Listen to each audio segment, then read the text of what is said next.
On savait François Hollande dangereusement impopulaire. On sait désormais que les Français lui reprochent notamment son manque de courage.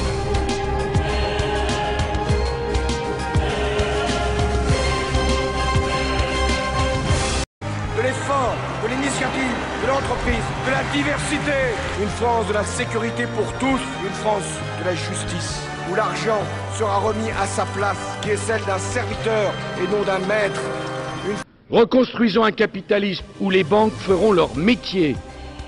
Et le métier des banques, c'est de financer le développement économique, ce n'est pas d'alimenter la spéculation. Quand la confiance s'effondre, il se rallie en catastrophe à l'austérité. Dans les années 80, il a fallu 2 ans pour que la situation devienne intenable. Aujourd'hui, il faudrait 2 jours. 2 jours d'illusion pour des années de souffrance. Vous avez raison, les électeurs risquent d'être plus perdants que les marchés. Je ne sais pas où vous m'emmenez en fait.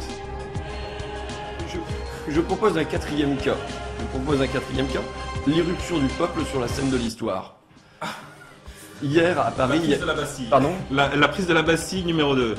Hier à Paris, il y avait, bon, on va pas chipoter, 80 000, 90 000, 100 000, 120 000 manifestants à l'appel du Front de gauche.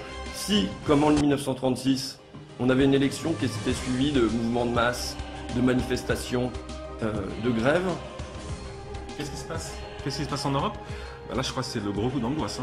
On va être très clair, c'est avec le gros coup d'angoisse parce que si, quand les Grecs manifestent, on a déjà une Europe qui se sent sur le point d'exploser, je vous laisse imaginer pour la France.